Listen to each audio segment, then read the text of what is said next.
O mundo dos vampiros é cheio de tropos, clichês, coincidências e inspirações. E isso não vem de hoje nem é exclusivo para este tipo de mundo, mas uma coisa que sempre me fascinou aqui foram as transformações. Possivelmente vindo de jogos como Final Fantasy, a minha fascinação com uma segunda forma ou forma de combate sempre foi associada ao momento épico.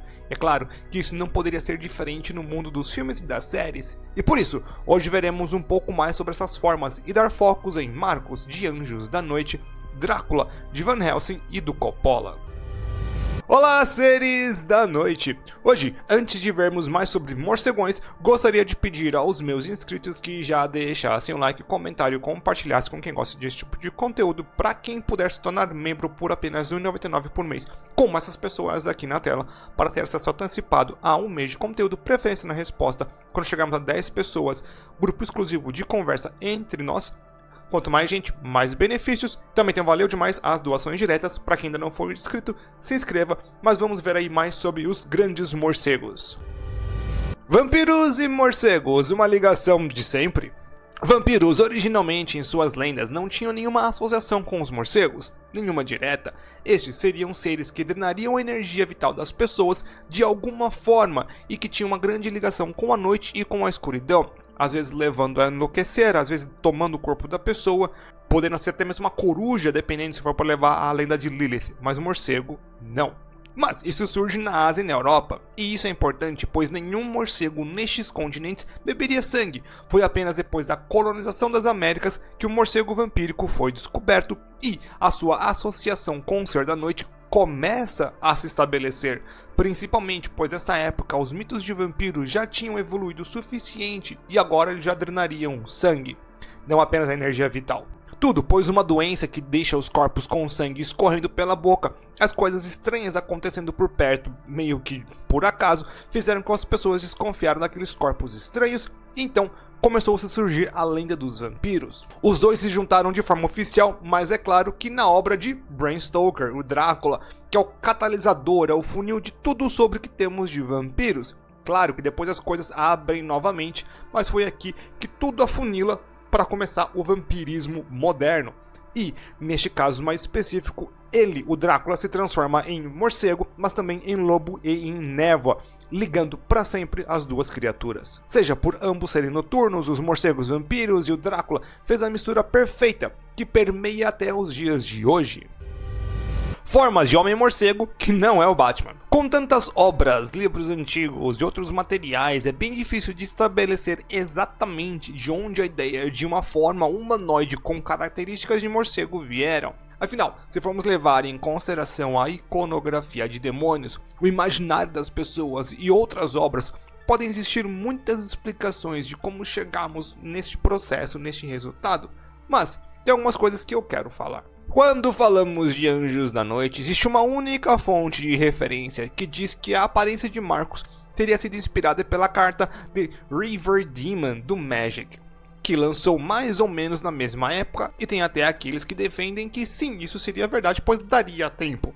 Porém, não seria um tanto mais plausível que uma obra de vampiros fosse inspirada por uma outra que na verdade foi um dos filmes mais importantes do gênero que já tivemos, o Drácula de Coppola de 1992, onde temos uma forma muito mais parecida do que a carta. Não seria às vezes melhor olhar para uma coisa mais direta e um tanto mais óbvia? Para mim, um grande fator para toda essa ideia de forma de morcego tem ligações com lobisomens, já que afinal os homens-lobos se transformariam em coisas entre os dois animais. Por que então não o homem-morcego não ficar meio morcego? Mas agora que entendemos o básico sobre essa ideia, vamos dar uma olhada nos nossos morcegões.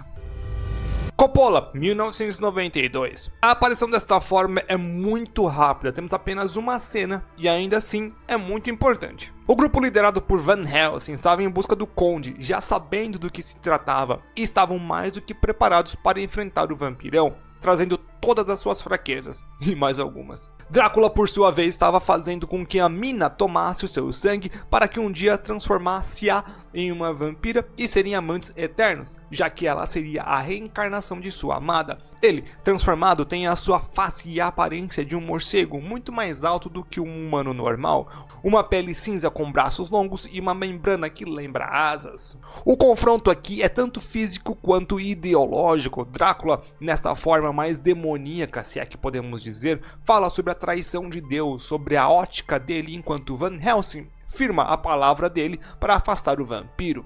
Ainda que apenas esta vez ele aparece, o Conde ainda toma a forma de um lobisomem, muito mais remanescente do Wolfman original da Universal, que é uma porta para muitos filmes de lobisomem pelo mundo inteiro, sendo então este Drácula muito completo e complexo em todas as suas características, principalmente em suas transformações. Van Helsing, 2004. Em 2004 teremos uma nova versão de Drácula e uma outra de Van Helsing, agora em um filme de ação terror que marcaria várias gerações. Cada um guarda um sentimento especial deste filme, seja para o bem ou para o mal.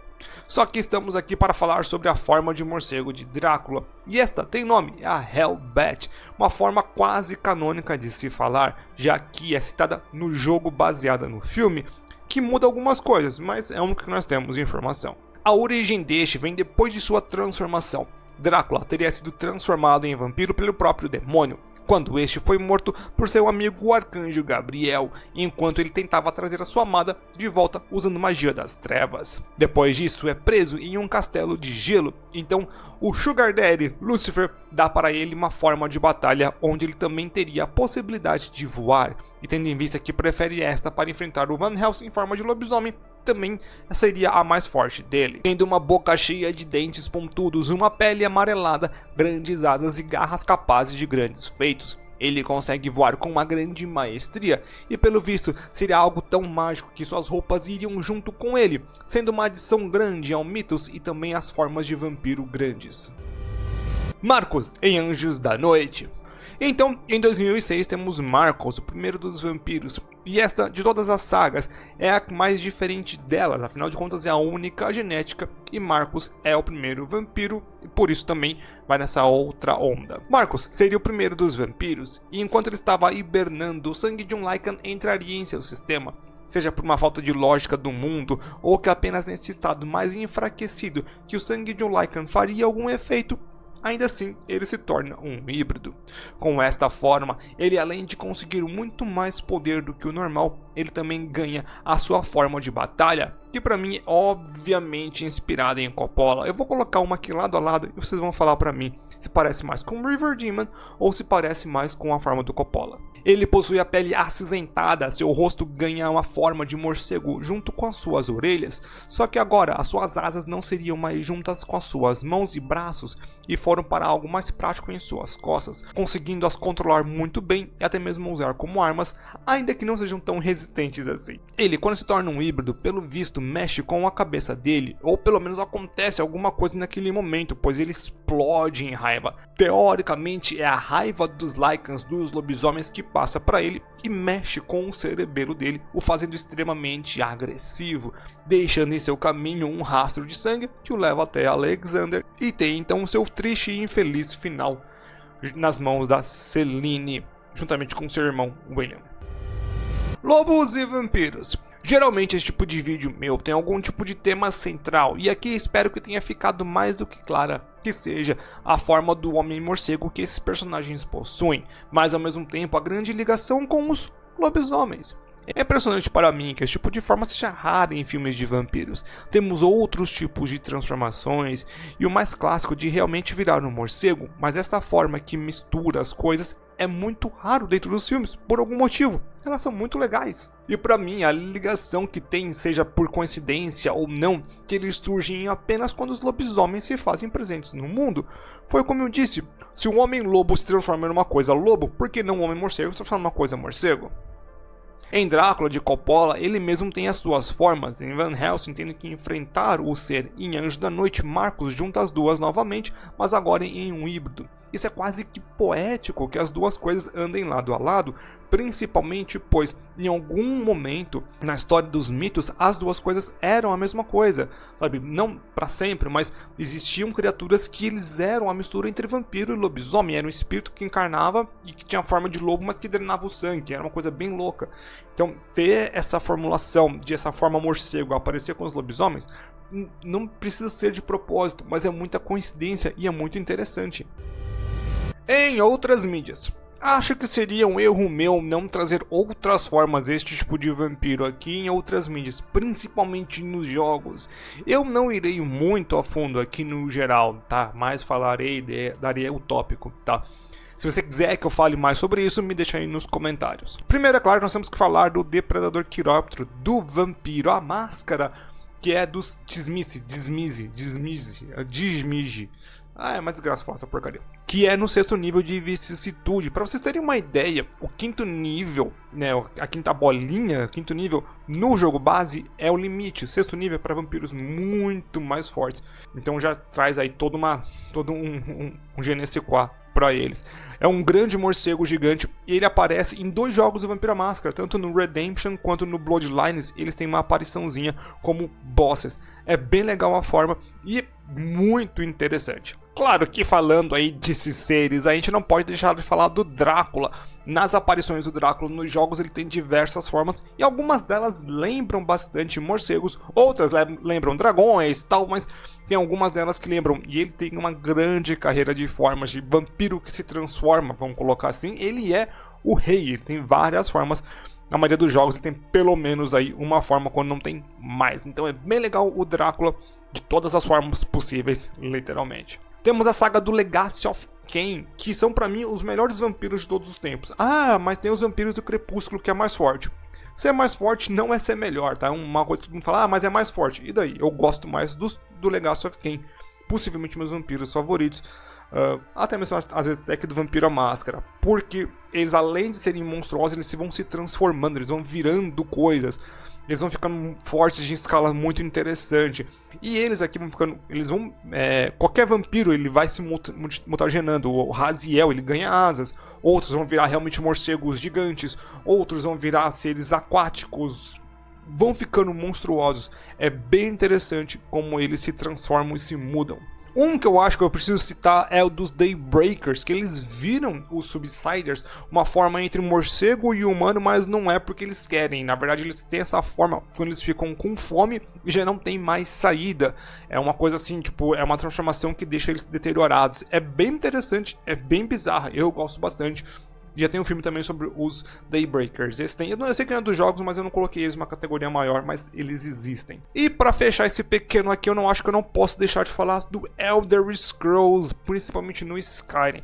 Sempre existiu vampiros em Elder Scrolls? Eu acho que sim. Eu sei que no Daggerfall em diante existe. Então Daggerfall, Morrowind, Oblivion, com certeza. E no Skyrim. Só que no Skyrim eles ganham, tem a forma do Vampiro Lord, o Vampire Lord, que é quando você é mordido por um tipo específico de vampiro, de sangue puro, de sangue nobre, alguma coisa do tipo, o seu personagem tem acesso a uma transformação de vampiro que é muito legal, né? Aquela asazinha meio mal feita, ele levita, tal, tem um tom meio egípcio, meio Marcos do Anjos da Noite.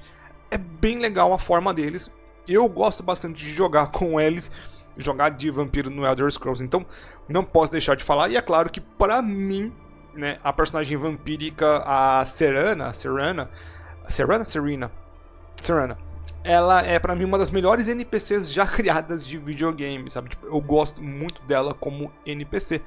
Colocada a voz dela magnífica pela Laura Bailey, rainha do D&D aí, pra quem curte Critical Role, mas também a voz de milhares de personagens de videogame, entre elas a Blood Rain, uma outra personagem de vampiro. Cloud of Darkness nos Final Fantasy Dissidia, sabe? Coloca lá, Laura Bailey, você vai ver que você já jogou vários jogos com ela, só que você não sabia, tá bom? Eu sei que tem outra forma, sei que tem outros vampiros, mas aqui são os que eu lembro, que eu gosto também, tá? Me diz aí o que você acha que eu tenho que colocar nessa lista, se vale a pena fazer um só por os jogos, me diz aí nos comentários. É isso aí então, meu povo, espero que todo mundo tenha gostado desse vídeo aqui, um pouco diferente, uma energia um tanto mais diferente que eu tentei passar pra vocês. Me diga aí se vocês gostaram ou não. Esse vídeo foi bem interessante porque eu queria fazer um vídeo muito específico, mas eu acabei não conseguindo. Mas eu resolvi fazer este. Esse outro vídeo mais específico é que ele vai envolver então os vampiros vindo do divino. E aí eu descobri que a série The Strain tem essa parte do divino, e é uma série que eu já queria assistir, então... Em breve, não, porque tem muita temporada pra ver do The Strain, mas vai ter aí The Strain no canal. Muita gente tinha me pedido, eu vou fazer, tá? Mas o próximo, um dos próximos aí vai ser interessante. Os próximos, eu vou dar uma variada em algumas outras coisas, tá bom? Então, quer ver mais coisa? Quer ver antecipado? Tem os membros do canal aí, 99, mas é pra ajudar mais o conteúdo. Quer ajudar o conteúdo? Se torne membro, valeu demais, doação direta, o caramba 4. Gostou? Deixa o like, se inscreve e vejo todo mundo aí na próxima.